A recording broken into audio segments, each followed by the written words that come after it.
Ashadhi Ekadashi special मस्त मऊ आणि लुसलुशीत अशी केळीची भाकरी आज आपण बनवणार आहोत।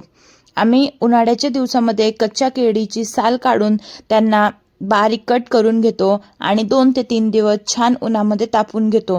त्यापासून जे बनतं त्याला आम्ही केळीच्या गंडोऱ्या म्हणतो।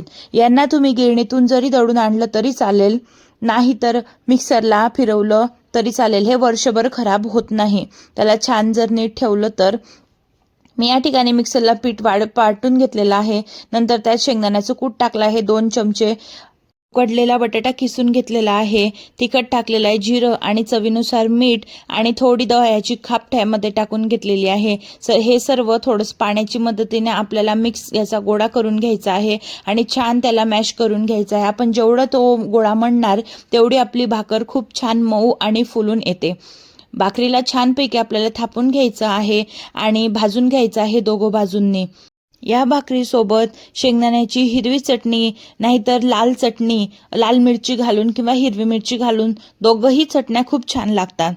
मस्त तयार होते ही भाकर, मऊ आणि लुसलुशीत राहते।